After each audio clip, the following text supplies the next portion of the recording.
Yeah, good morning, brothers and sisters. Let me do this morning because every day, every day, I keep wondering what is actually going on. Now, about this Anambra thing, no call of election. My brother, I've been saying what we can do, what the people can do, and what they cannot do to save Nigeria. But Anambra election, I just want to put a fact out there. I've not been thinking about it. Chekwas Okorie, who is the UPP owner, is also a Supreme Council of Elder member. So I have not even thought about it. So if we have a Supreme Council of Elder member who is owning a party in Nigeria, he have a political party in Nigeria, functioning, operational, that means the Biafran people have a party. The Supreme Council of Elders have a party. In other places, there must be consensus in a thing like this, especially in a time like this also, where the whole nation is completely in disarray now, where also Nazabana, Onyena Kea now, where we, the Igbos, the Easterners, are supposed to do everything to the favor of the Easterners. At this point in time, we still see that there is no consensus. At this time, UPP, if actually we wanted to hold an election in Anambra State, if people will not justify what Nnamdi is saying, that there should not be any election, if the fact that now we're a political party, we heard that now when we register after the APOGA, that Chekwas registered something else that has a more Biafran maybe inclusion into it, that made it impossible for him to register that very party. That's why now he used the tiger and the registered daughter in pretense. That was what we are told. But actually, the mindset is to open a Biafran political party. And we have it already. And this man is a member of the Supreme Council of Elders. That means the Biafran people automatically have a party. If today that party is sold away, is sold out, the member of the Supreme Council themselves have no unanimous decision on what to do with that party. That means there is no struggle on that very front completely. Then why shouldn't people be listening to what Nnamdi is saying? If what Nnamdi is saying say no election, that just means what I've been saying. It's not that will get us any referendum. It's just to add to the confusion in the country.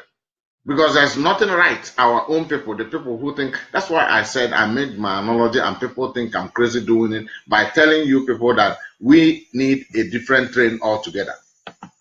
This movement should be made with a complete different train altogether. Because now it is obvious. Everything is just a game. We have only how many days now? Just 1, 2, 3 days now for the Anambra this very primaries we are talking about. We have some few days now to see that. Today is what? Tuesday, Wednesday, Thursday, Friday, Saturday, and it's there. And then that is the only remedy, the only time, the only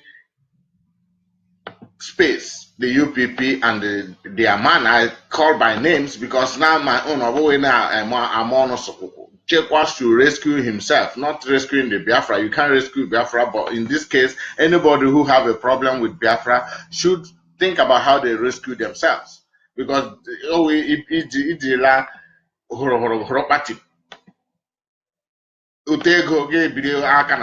this is what it means, because this time around it is not going to be as easy as it has ever been for people who have betrayed Biafra. Because this time around, like what I say, is the time to carry away all the cadavers, all the whole rotten things that will be a hindrance to the coming of Biafra in any way. That is why it is a time we are moving that old train, and this is part of it. Now, the confusion. Why should people believe anything that goes with political system in the search of our freedom anymore? If we have been fooled the first time and this time around, at the time where we believe that we have learned all kinds of lessons, we have not got true in this very struggle, that at this very time also, somebody who I would define all these people as the most wretched millionaires ever the world have, because they have this, our Nigeria, especially our Igbo money men who are into politics, have just given right to develop a special English for them, because you have to understand that these people are rightful to be qualified as very wretched millionaires. If somebody who don't know that there is time for everything and there is always a way in life, there are things you look for at a particular time in life. People who have already made money, people who have already made their life stable, what are they again looking for if they are not looking for the name that will keep them alive forever?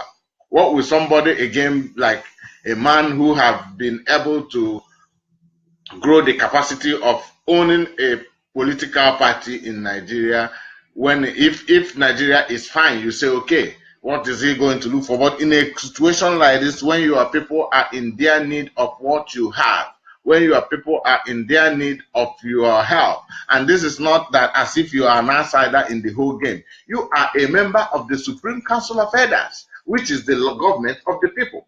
I don't know the capacity of a man now who will believe more in Biafra than the capacity of a man who is in the Supreme Council of Elders. We should not be talking about all these things anymore. I never thought about it, but only the fact that Chekwaso Korea is a member of the Supreme Council of Elders, that means the Biafra people have already a party. We should also hold the whole Supreme Council of Elders responsible, accountable for any failure that the Mobbing has made in their alliance with UPP. There should have been a consensus from the beginning. Why should we trust Ezozobo? Why should we trust Dr. Kedife now? If they own the party, they will do the same thing. If one of them, a member like them, a supreme elder like them, did the same thing, owning a party and is on a one nation with that, is the government of Biafra. This is a man who is in the government of Biafra. What highest position again do you need?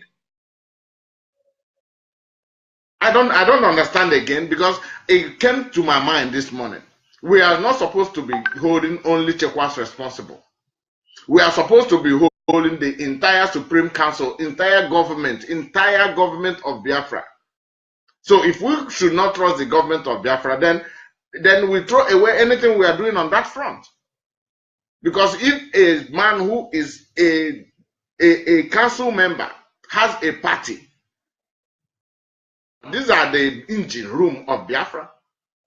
If we don't have no trust in that very capacity, then there is nothing like Supreme Council of Elders. There is nothing like Emeka Esri has just lost the game.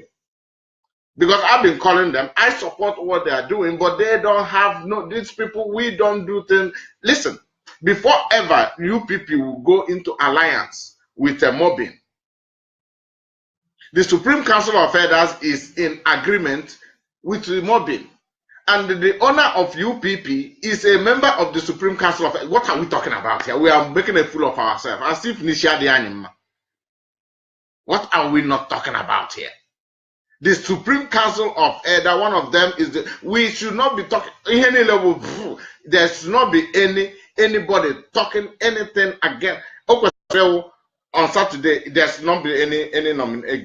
We shouldn't even have a primary in the first place. Even if that Osita there is believing we know it is rightful that Nigerian candidates can join in UPP, but the support of the chairman, the owner, the Supreme Council of Elders that supersede anything that happens in UPP.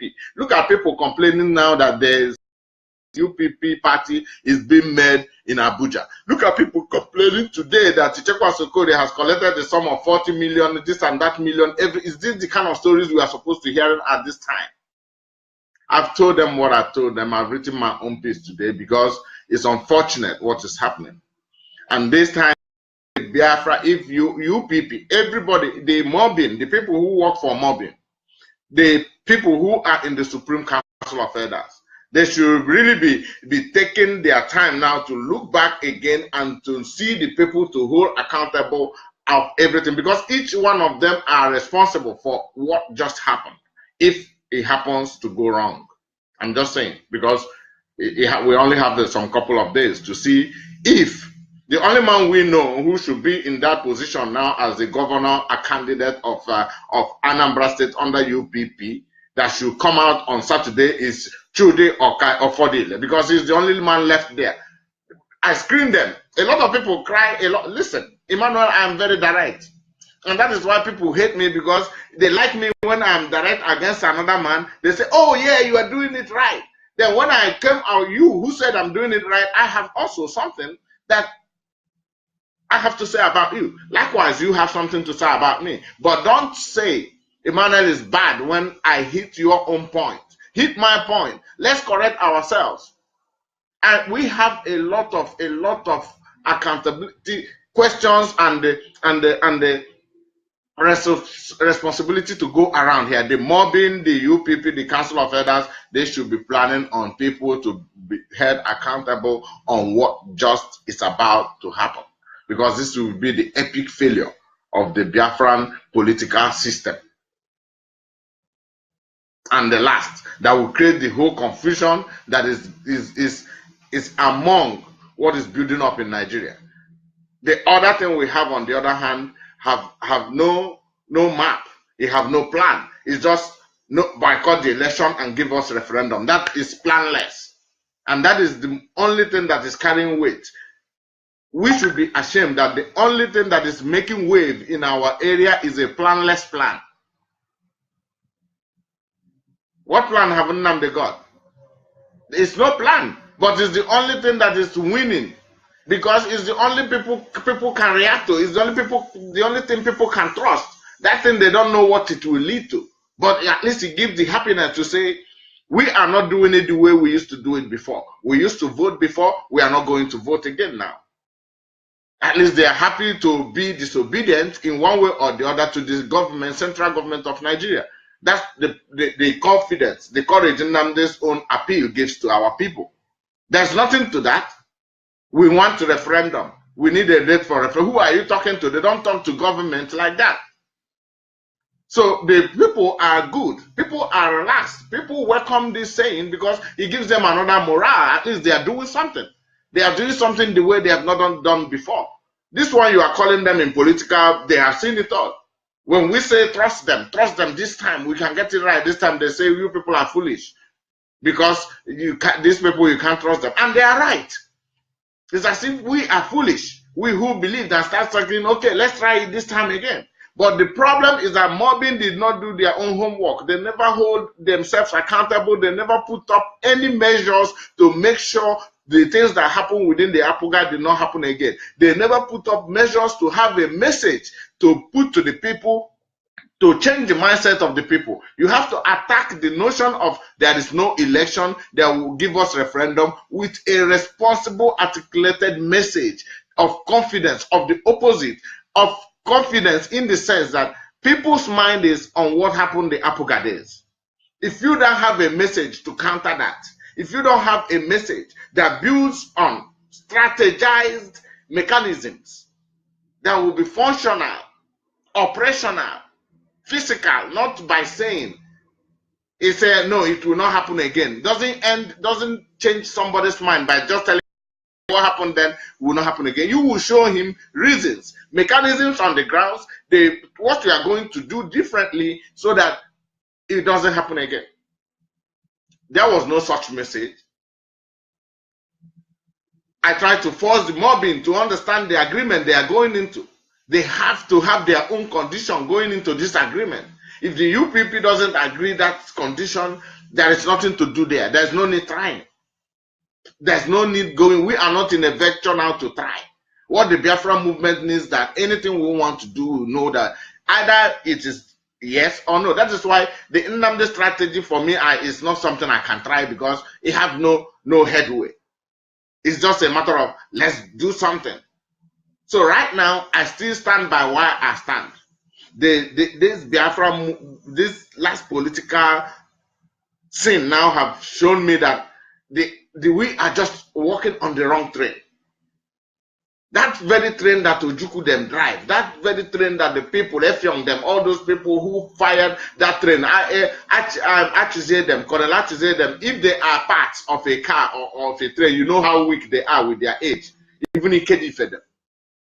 The remaining parts of the engine of that very old Biafra are completely weak.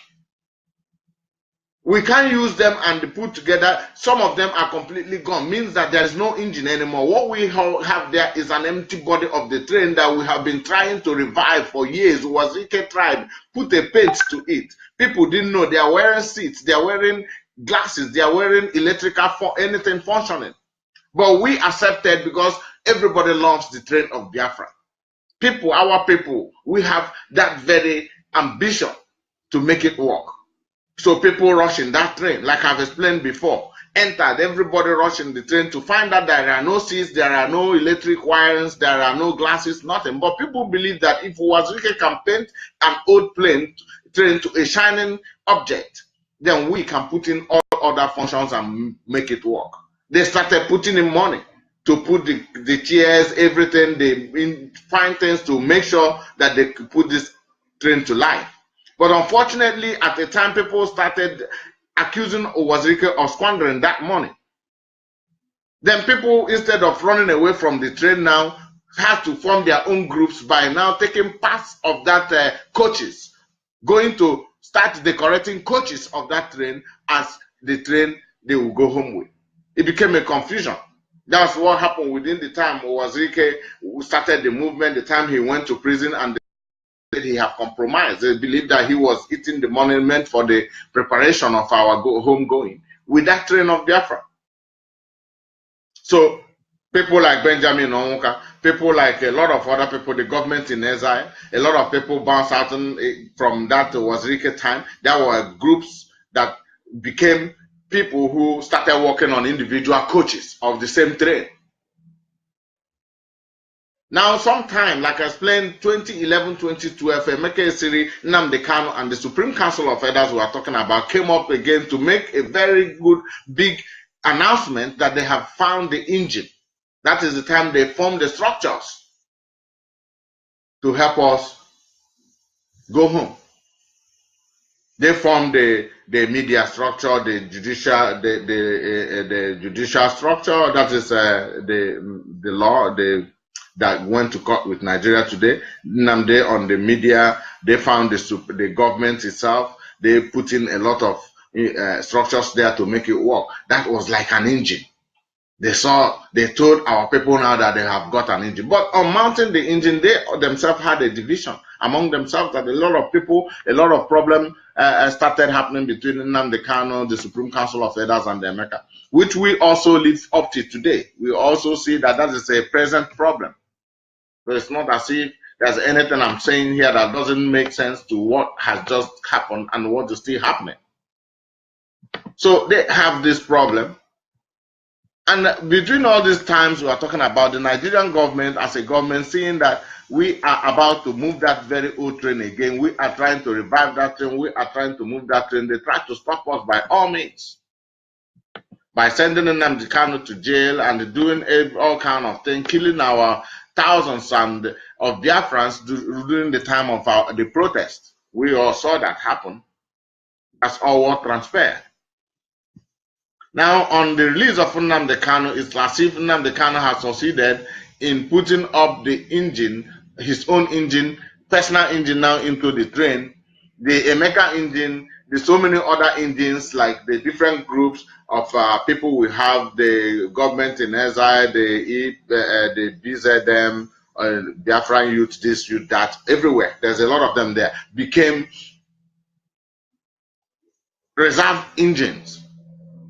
But the problem now is that as we are about to, everybody thought when Nnamdi comes out now, the Biafra will come. I thought that. But now, as we are about to move this train, you can see that the train is broken.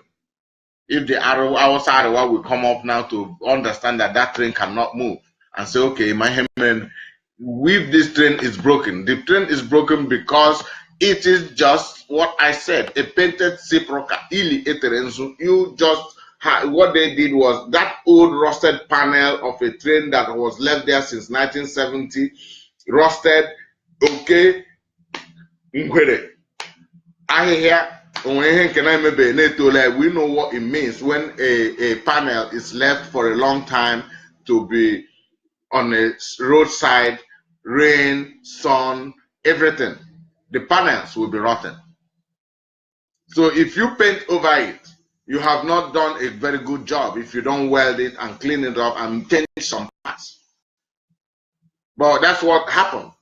Now the train breaking down means that you can't put a new engine, the new spirit of Biafra, into this old, all what we have been doing for a long time. And that is why we keep getting everything messed up. Because you will need to understand that you can't move it with the old body. What do I mean by the old body? How do you identify what is the body of the train and when you get out of that body? The old body of 1967-70 is the map of Biafra that existed then. These days we know that there are people who were Biafra then who want out, and there are people who were out then who want in. Meaning, it is not the same map. It is not the same body of Biafra. You can't do it that way. You cannot just go with the same formation we had in those days. That is why today you see the people on the old coach. Also, sometimes they just see some broken panels on the street lying somewhere around the corners of this damaged train. They say, bring that panel, put it together. It belongs to Biafra, whether it is or not, without asking questions. That is why you see some people come and drag it away and belong there. Some people say it belongs. That is the struggle we are seeing with our brothers in the South South. Sometimes they are more Biafra than us. Sometimes they are not Biafrans anymore. So that is because we are walking on an old train with particles falling.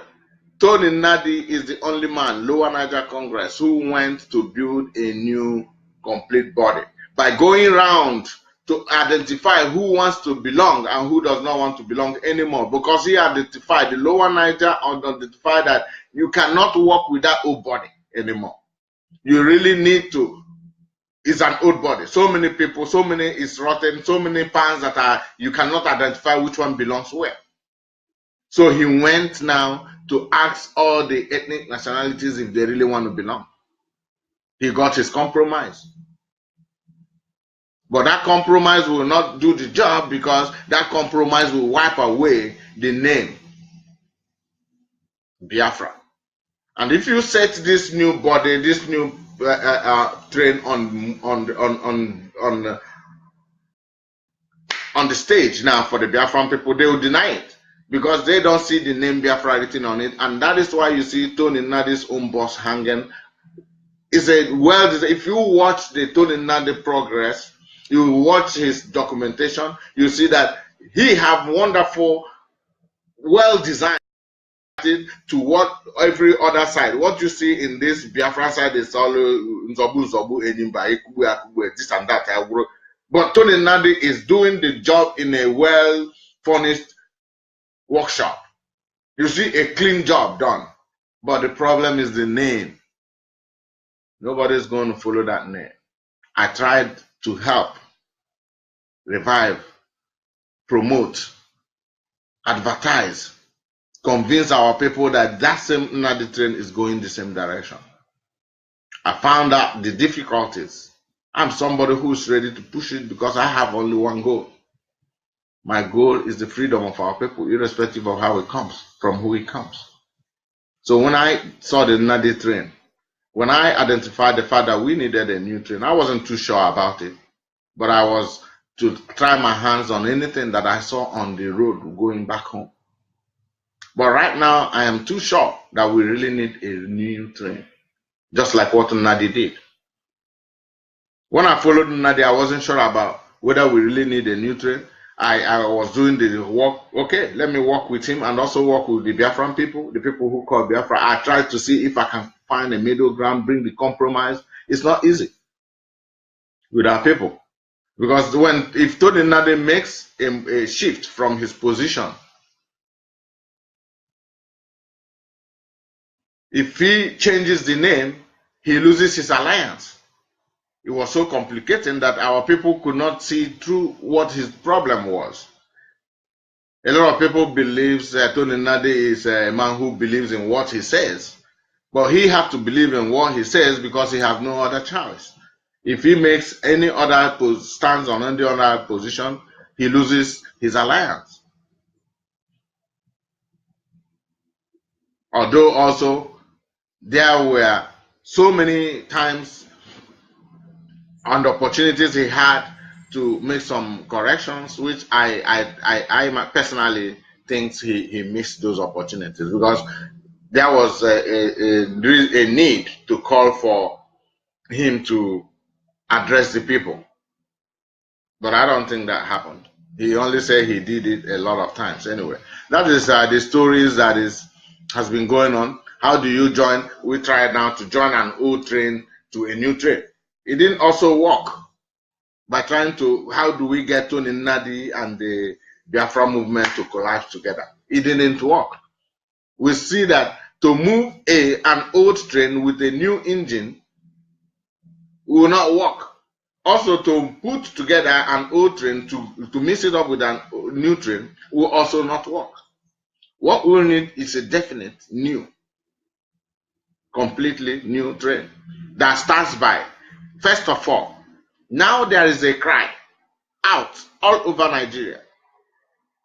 It's not a cry only by the Biafrans. Now the cry we hear is all over Nigeria. The Hausa says, no more. The Igbos have to go. The Igbo says, yes, we want to go. The Yoruba says, yes, the Hausas have to go. We no longer want anything. We want separation. Now you think about it. The three pillars of the nation, the three pillars of Nigeria that is also evident in the River Niger Benue that divides Nigeria into three. It's also evident that Hausa, Yoruba, Igbo is the three pillars, irrespective of the small nationalities around within them. That's okay, but everybody from the onset recognize these three pillars. And these three pillars now are telling you that they don't want to be together. Now, what I'm trying to talk about is the only way now you can bring peace, at least peace, and start working for the division of Nigeria. Because the way they are going about it now, they are going only to cause confusion, and that this very confusion is going to bring about a more period of confusion in Nigeria before you get it right. But there's a way we can do it now, mellow the tempo and still get it right, by understanding the fact of what is holding Nigeria today together is just nothing more. If the Hausa don't want anymore, the Yorubas don't want anymore, the Igbos don't want anymore, we have seen a point of agreement. The division of Nigeria is our point of agreement. And it's important that we channel our energy on focusing how do we all get to the table on that very point of agreement. Now, what is happening here? What you can see happening here is that it is the referee, which is the government of Nigeria, that is holding Nigeria together. It is not the people of Nigeria. The people of Nigeria is these three blocks I'm talking about. Yoruba, Hausa, and Igbo. These are the three blocks. So if these three blocks say we no longer want to be together, how can the referee we put in place to guide us to be able to make sure that none of these regions are being cheated? We have seen the whole three regions have found out that this referee, being the government, being the politicians, can no longer, they are very, very much impartial. We say, okay, we don't want to be. Can you imagine that it's only the government now that is saying even there will be no restructuring? There will be no division of Nigeria. There will be no restructuring. This means the people says they no longer want to live together. They have a lot of reasons, which all of us have seen out there. But the servant we put say we must be footballers in the field, and they no longer want to play, and the referee is forcing them to play. How can it work? It doesn't work because the referee cannot push these people to kick that ball. So the ball is on our court, understanding that we should work from where that we have that similarities. The point of our similarity is the point of departure, the point of splitting the nation. Now, if we can make this Arewa Hausa people know that, yes, the Igbos, if we believe we are the greater in mind and thinking, we can call all this to order. It's simple. We call for a meeting with the Arewa, with the Yorubas, a meeting of dismantlement, not reconciliation. We don't need the government in this. We know the force the Biafran movement pulls all around the world. We understand the force with the influence of the Hausa people by even some of this international community. So if they make a move there, it will be well recognized and forceful. Also the Oduduwa. Now what I'm saying is, if we can come to a kind of conference to say we want to bypass the government, because now it is clear that it's only the government of Nigeria doesn't want Nigeria to split, but the people of Nigeria wants the Nigeria to split. And the people of Nigeria is Nigeria, not the government. The government is the servant to the people. Now, if they can hold together, as the Hausa people, how many of you, because now if you talk the Biafra, we really need to identify how many Biafrans. When we put up a map now, they say, yes, we are Biafrans. We really need to identify how many states are involved in this. By redrawing the map first, you get, that is to say, you get the body of the train you want to go home with. You have to redraw the map of Biafra by including those people you are completely sure of that will not disappoint you at any time. Then, if there are any other people who wish to say, yeah, we belong, because now the game is going to become tough. Because so many people will be seeing themselves being left aside.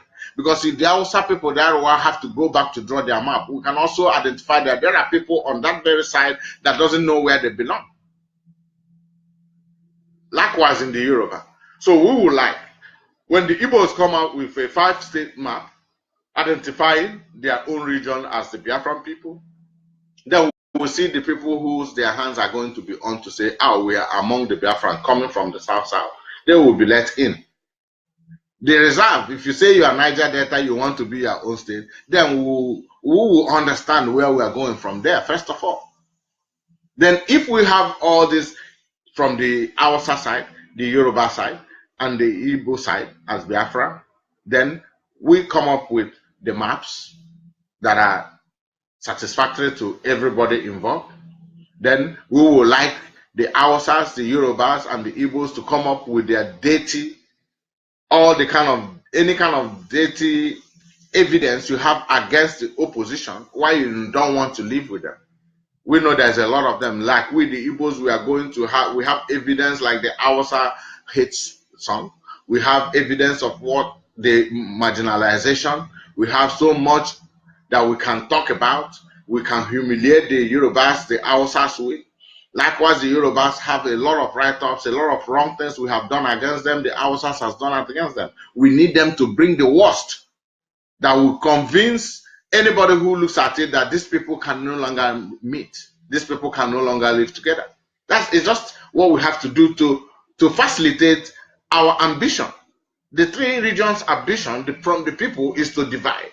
And they are the only people who can make it work. The government is the obstruction we have in our divide quest, in our quest for division. So now we are going to bypass the government by coming together, not for a reconciliation, but asking the Arewa, where is your map? Yoruba, where is your map? Igbo, here is our map. Now, where is your dirty stuff? Get your dirty stuff. We get our dirty stuff. Very nasty, dirty stuffs that will make people not want these three people to be together. We carry these things. We have influence in the international community. If we, the people, forget about the Nigerian government, forget about now election, forget about court, forget about now going in any diplomatic, we change the system. If you want peace, and if you want a division that will bring about three neighboring sovereignties, or 4 or 5, how much that will come out of it, that will live in peace. Because it's most important. If we are not living in peace, it's not a progressive Biafra. And the Biafra we are talking about is not one to be compared with Somalia. That's not the kind of Biafra. I just don't need a Biafra because I just want Biafra to come. We need Biafra to come because we believe our life is not moving. So we don't need to put ourselves in more difficult condition. We need a Biafra that can be able to compete with the rest of the world. So right now, the only thing we can do to put peace in the land of Nigeria, first of all, as to advance the separation of the nation according to the willingness of these different regions at stake here. The government is the servant of the people. And in a case now in Nigeria, it's only the government that is saying that Nigeria must be one. The people, I want to assure you that the people can win over the government. We can bypass the government to the international community because the government is just a servant to the people and the international community knows that. Coming together, putting up very wonderful versions why they cannot. You cannot force them to stay together. And mind you, this is not a question of just when you start it today, it ends tomorrow. This, what I just said, is a process that might take 2, 3, 4, 5 years. If you are looking for a Biafra that will emerge under these circumstances, you are looking for a nation that will be disorganized or in a disarray for complete about 4, 5, 6, 7 years. The emergence of Biafra have time. This whole will settle. All this dust on air will settle. The emergence of Biafra is the making of God and the will of God. It will come in peace. We have compared it with every kind of things, but they are not compared it with Somalia or Eritrea. We are not that kind of people. We are not going to come that way. So that's what I'm saying. To bring the peaceful situation that will, with time, address, Biafra will come. Biafra will come. If you are told, if you are given assurance that Biafra will come from now, the next 14 years, that this definitely must come, why won't you be rejoicing and preparing yourself for that time? We should be happy about all what is happening because a lot of people are meant to do the job they are doing. What is happening now is people moving the dust, and the dust will settle. When that dust settles, the dust settling is within the time we are going to go into negotiation. If we are wise, these are not very popular. What I'm saying are not very popular. I don't even have a time that I have a popular opinion. My opinions are never popular because they are very, very scanty. And they, you know what people believe, according to human judgment, is majority carries the vote. But God's judgment is many are called, few are chosen. Always that one that is scanty, that one that is not popular. My brother, that's the answer to the questions if you don't understand that. Unless you want to make a judgment in the way it will satisfy mankind. Okay, that is population. We know it. The democracy, everything that carries the vote. Today, everybody believes Nnamdi is doing the right thing because they have the population. That is humanity. That is the way of man. The light of God tells you that many are called, but it's only few. It separates always those that behave, the men that behave like the sheep when they say, oh yes, member. People who don't have time to make decisions. People who allow other people to make decisions for themselves. People who follow because other people are there. These are the majority of every society. The people who reason are always in the minority. That is why in the kingdom of God is always the few are chosen. But in the light of men, because they want to win, it's always about what is the number. So there is a difference between somebody who is winning for the world and somebody who is bringing a revolution for the world to see the light of every day. It will always be on that very scanty proposition. That is why my are not very popular. But if you check them really cool, and with time, you see them manifesting. They are not popular because people don't have the foresight to look into. We talk about things that will happen in the next 6 months, 1 year. Those things are the things you measure as revelation. Sometimes you use your attitude to try to predict, but it doesn't mean predictions must be true, but revelations must be true. Sometimes it's difficult anyway. I don't know, but I'm telling you, what I'm talking about is things that will help Nigeria, and anything that helps Nigeria now is bound to help Biafra, because Biafra is not going to be a nation that is going to flow on air. That is why in my other programs also I talk about thinking about Africa as a whole, because Biafra to come is going to swing and swim in those oceans of Africa. So if Africa also have a problem, definitely Biafra will have a problem when running it. So at this time, we better start checking everything that is going to affect Biafra. Any trouble today, if war broke out in Nigeria today, you will say, oh, let that country scatter. But it is going to affect Biafra, the people, their properties, their future. So that's what we are talking about. We are talking about a division that is going to be settling to each part of the regions. We are happy that people are saying they no longer want to belong. We are happy that the pillars of the nation no longer want to stand firm. When we combine the dirtiness we have among ourselves, for ourselves, then we can take these things with our contact and connections and approach the international community. Let them know that the people are fed up. Show them reasons that we can no longer see ourselves eye to eye as living as one nation, but we can live together as neighbors.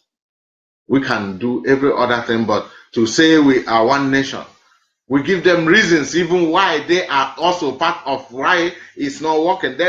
Look at all the whole nations named by Britain in those days have all been changed to different names. We give them reason why we cannot work as a nation having different culture, different religion, different language.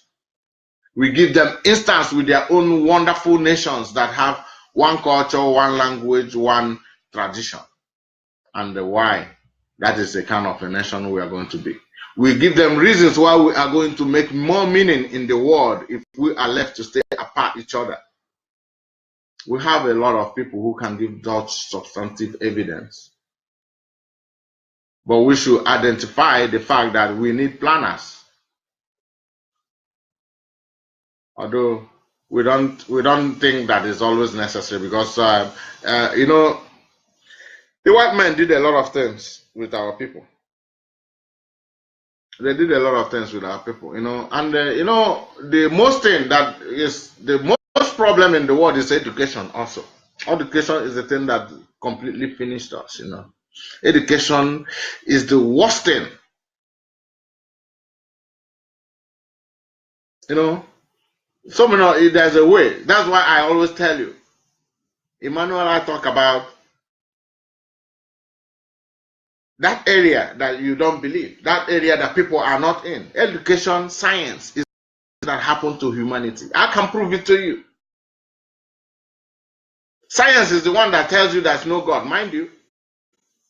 Science that has given us the best things that makes you believe today. Science is the best. It gives you TV, it gives you rockets, it gives you televisions, it gives you this smartness that we can relate ourselves to, my handy, everything science. But is that science that told you the greatest of the greatest lies? But that lie, nobody wants to think about it again, because there's other things that science is making you happy with. Science told you there's no God. I tell you that. Science is one of the greatest stupidity, foolishness, suffering of mankind. and it's that best thing that has given us the best life. It's the reason why I can talk with you. So how do you put this? Education on. Education is manipulation of the head, the brain. Education, they told us, one thing they told us, education is wisdom. We forgot that we had wisdom. Africa was the land of wisdom. We operate with wisdom before the white man came. We had nothing like police and all these things that we didn't know that. But we have our own way in another sense that God gave us, which was wisdom before they came. They told us that education is wisdom. Then their own way of understanding things is wisdom. Now, because that is wisdom, our people who did not go to school, those people who have that wisdom of understanding judgment, because wisdom goes with spirituality, judgment, and peace of God. Education goes with smartness, brilliancy, and all this. That's why all these things comes with them: smartness, wisdom, intelligence.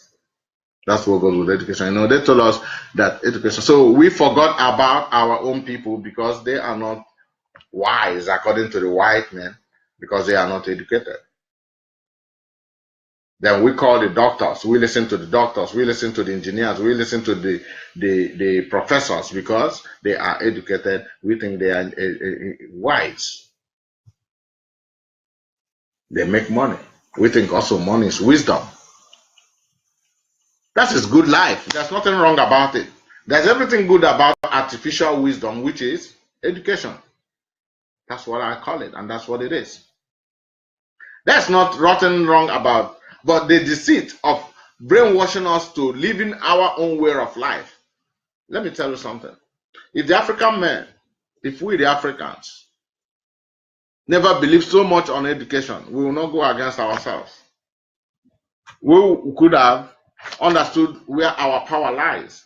Today, we cannot follow up in the education. We cannot do what they are doing with the education because it's their own way of understanding.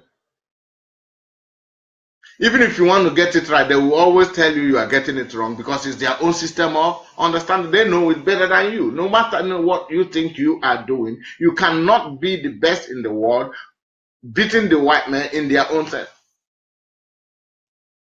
You cannot even be correct again because you are following their own thing. Look at the Chinese. You know why the Chinese, if you can't beat them, they become their own self. They don't imitate them. They find their own value. But why we are so backward is that we can't do it. We are so still moving forward, and sometimes we believe we know it better.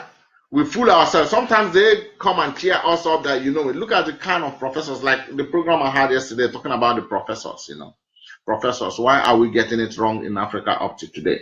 Just think about it. We have a lot of professors who every time you hear, African conference in New York, Johannesburg, in this and that, in that and blah. When you watch those African conferences, you see professor this, doctor that, lawyer this, and when you watch these people talking eloquent grammar, and that is will be flowing like water, and everybody clapping.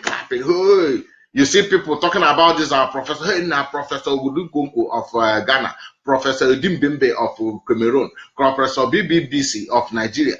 These people, they see the thing where you talk. You share it online. Man, listen to this talk. But you don't ask yourself, what have all those talk have been happening years back? What have it done to change our place? Nothing. I say we start thinking, is this really working by just talking and talking and talking? Are we really talking about the problems in Africa? Or these people just talk and pretend? Is this just pretend? Or is this just foolishness? Because some of them also don't know where they are because they are lost. They don't even know what they are talking. And you know what? The most common men are the men who they carry along with this stupidity. So many of our people who also middle educated are the most stupid ones who want to emulate. If you see those ones who did even maybe bachelors, who think that they have gone somewhere, those ones who did higher school, had a step in the university, forget that. These ones are you can't deal with them, because these are the ones who believe they have understood something they don't even understood. They are clapping for that broad professor because of the terminology where he studied, the University of Oxford, the kind of the jingoism, mathematical he put into his English. He's clapping. Ask him, what did that man say? He don't even understand what he's saying, but he is an academician. He loves it. He loves seeing such people. Those people impress him. He wants to be like them. But what are they really their inputs? He can't say. After a speech, ask him, what did you gain from what this man said? He can't make any meaning out of those words. Although they are proper English, articulated, they make meaning if you put them together, but they are not practical. These words are not practical. When it's not practical, it doesn't make any meaning at all. It is just for the eyes. So our people, the African men and women, has not even been asking the right questions. How much more to get to the bottom of our problems? I tried to put that on the ground yesterday. I don't know if it was yesterday or the day before yesterday, when I talk about the African problem being juju. People don't talk about it. I want to know about juju. I want to ask that question about juju once again. Why do we believe in juju up to today, when this juju disappointed us in the time of colonization? Have you read, if there's anybody, I want to get answers to this, have you read of any obstruction, any kind of resistance by this juju to the white man? We know up to date, enwere ndị a na-akpọ ndị nshi, a ga-akụgọ ọkpọnụ, a ga-eme gị ebe ebe, onwe ha na-aga ndị akwụkwọ a na-ere aka na-aza ihe niile. They do it to people who believe in it and they work for them. It doesn't work for me. I don't know what it is. I don't even believe it exists, but there are weaknesses. I am asking questions. If these things are really happening up to date, and what's happening then, what was their use in those days when the white man came and colonized us? If somebody can tell me, in any part of Africa where up to today we have people saying, you know, go die. When they shoot you, you don't die. I ask myself that question. If that happened, why did the white man use gun? Why do we keep saying that the white man used gun and come and conquer us? The other day, somewhere I asked it, they say, that kind of juju cannot stop missile. But the white man did not come with missile then, my people. Open your eyes. They came with single barrels or double barrels. Pistol, one barrel. So don't fool yourself. They never developed up to that. And even if they did, if our juju is working, juju should have told us. Juju in those days, juju used to tell our people when there is going to be problem in the city. Where was juju? All around Africa. None of them saw the white man coming. They were all sleeping for days and years. How much time these people were trooping in? Or if there's anywhere you see any history, please, I'd like to know about it. Let's know. So the question becomes, if our juju betrayed us, in a way today we are the most humiliated in the world. We are the most suffering in the world. We are classified as the third world country. While we have the highest resources, the highest of the whole blessings of creation. Why should we be having people, allowing people talk with this juju or having this juju around us in any of our cities, in any of our nations, if we are in this position today when we had a source of power that betrayed us? That's my question.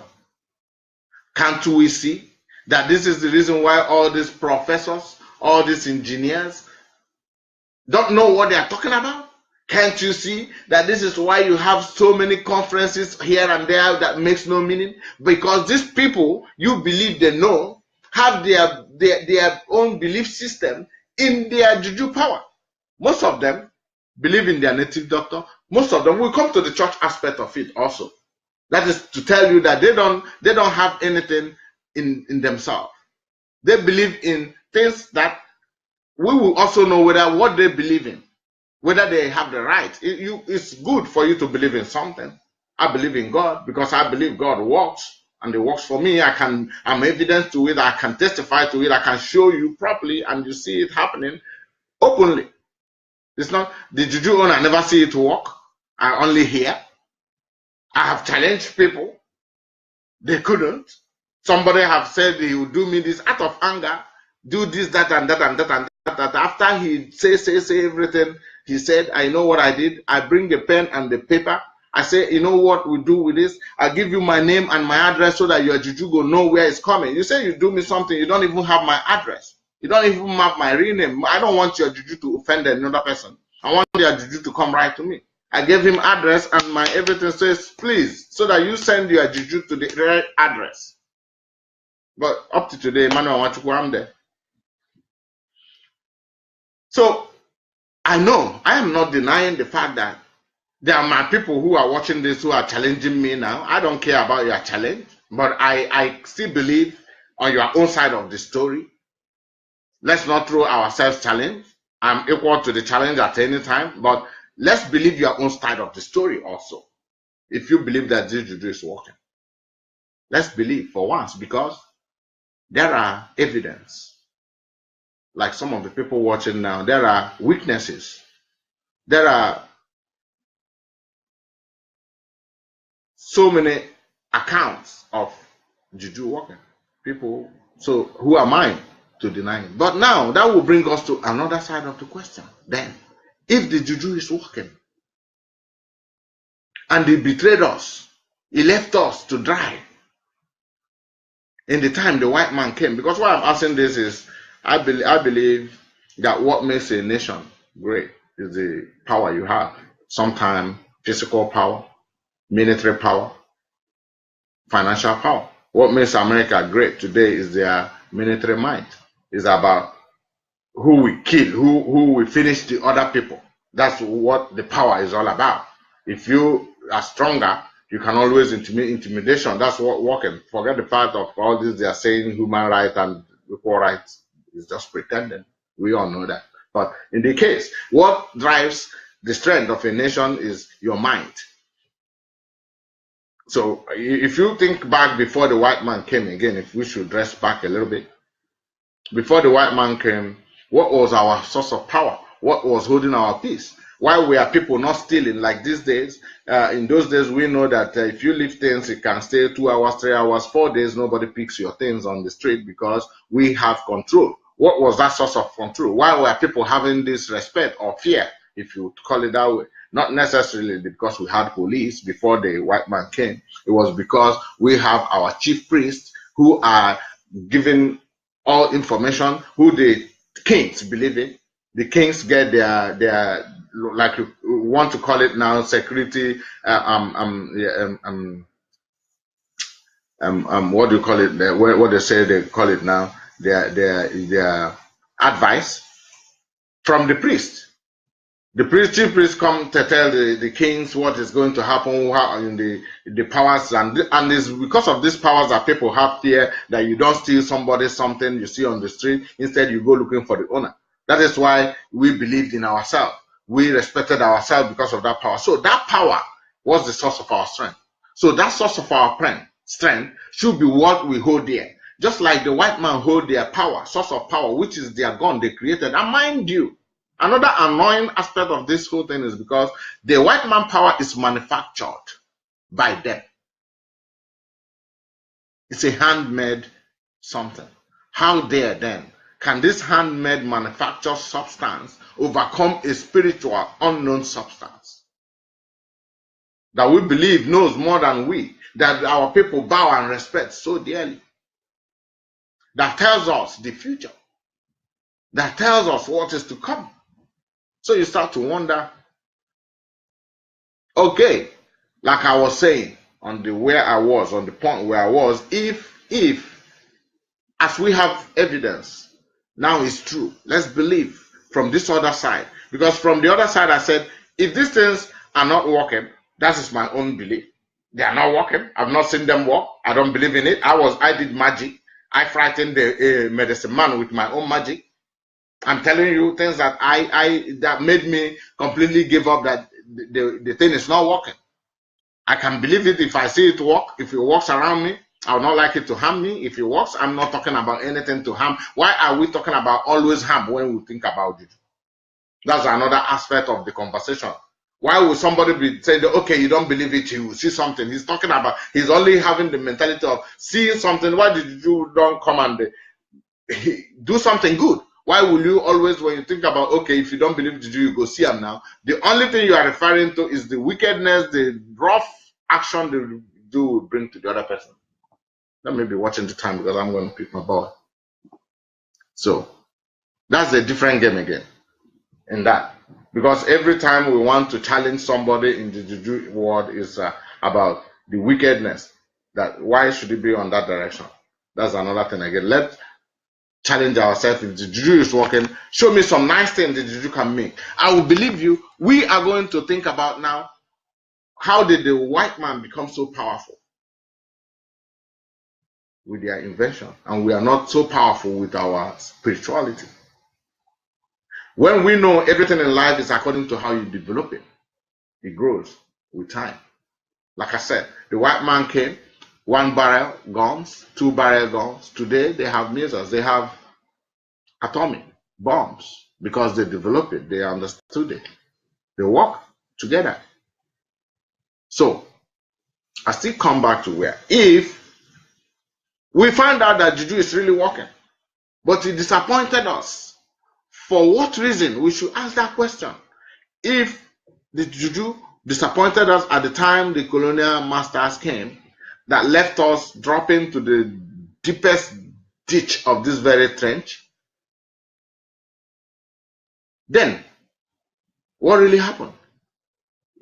That means the juju is not treating us right.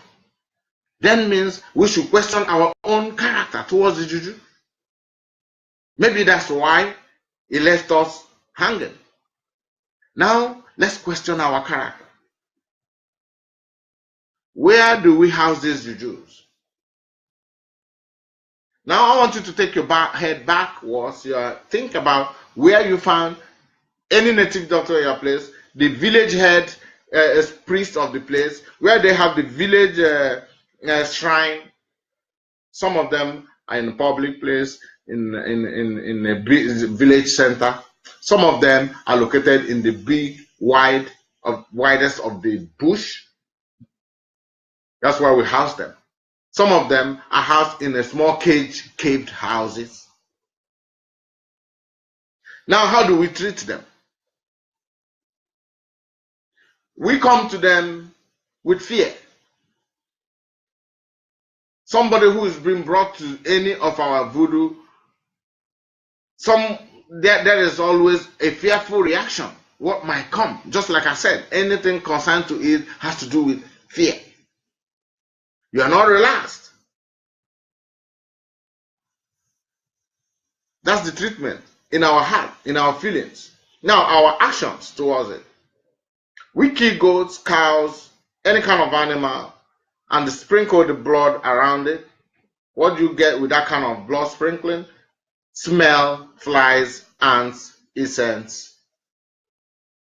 That is what is sprinkled around our juju. No, the houses are just made carelessly with igu and omo under any circumstances. Tie some red flags and white flags all over it. Then sacrifice time, you kill cow, goat, sprinkle the blood, leave it there.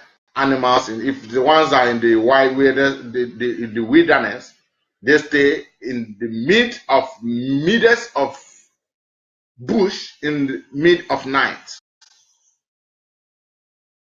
That's where we accommodate them. That's the treatment. And Again, we pour ogogoro, kai kai, snap. So this is our juju. You can also classify them as drunk, dirty, smelly, and homeless. That's our juju. This is our treatment to our juju. And what did it result? If you are not taking time, because that was, you should understand the source of our power, our source of our guidance in our time, in our place, in those days before the white man came.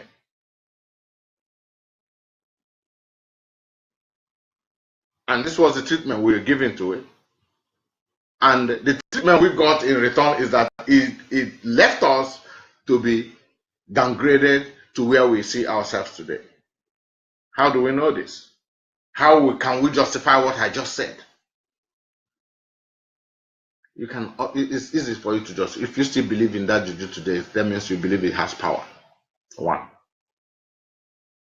If that juju has power, that means it disappointed us, or it left us to dry within the colonization. Two.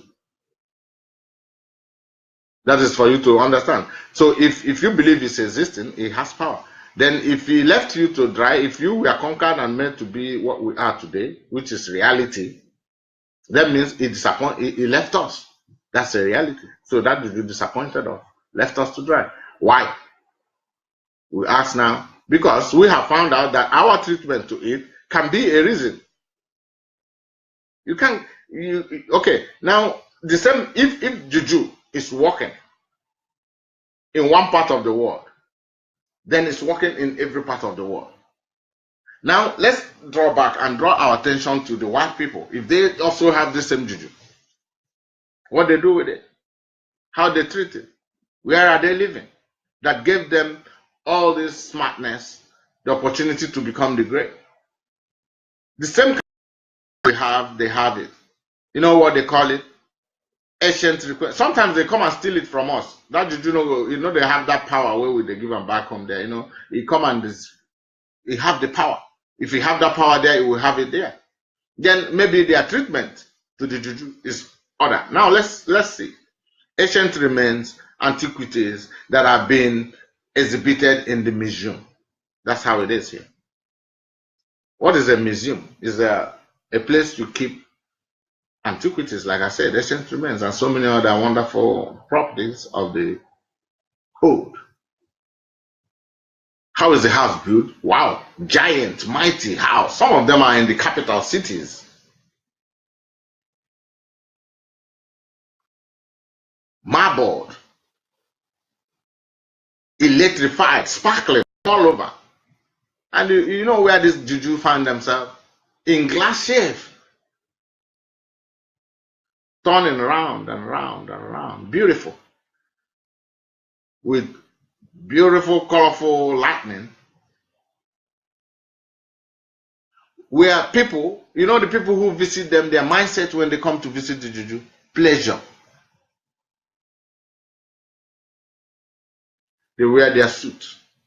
They dress up wonderfully. Spray their perfumes. Come with family.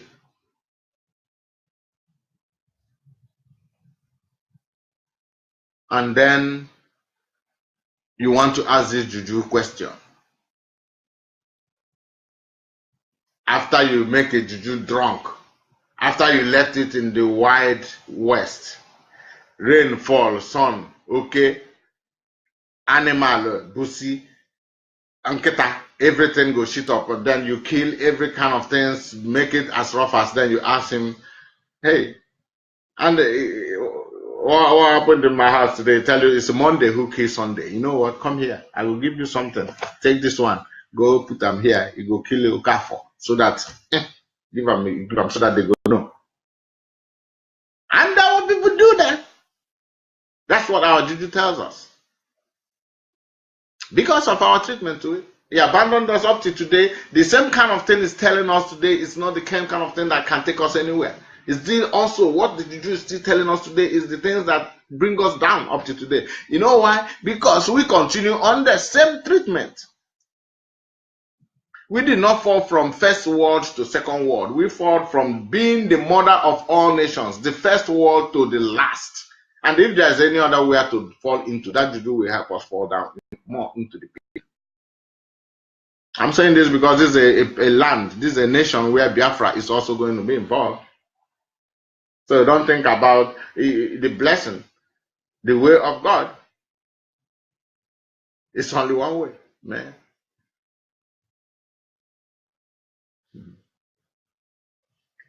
Then you go and hear the Oyibo on juju when they ask them, Oyibo juju, what thing happened now? You say, okay, I will make you know how to build motor.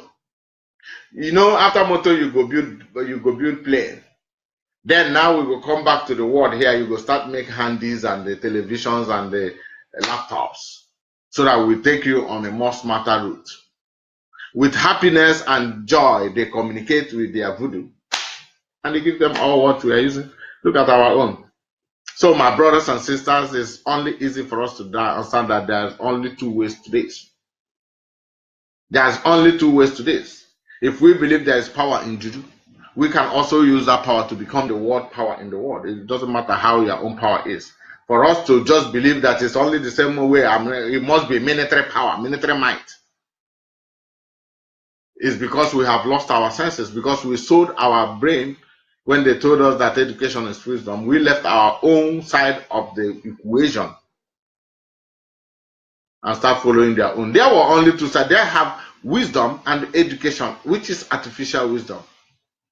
We had the wisdom. They had the artificial wisdom. They had artificial wisdom education that gives you all these things I'm talking about. It's not a problem, but we could have been in the forefront, because if we had used our wisdom, maybe we could have understood the reason why we should use our juju to also be the number one planet power in the world.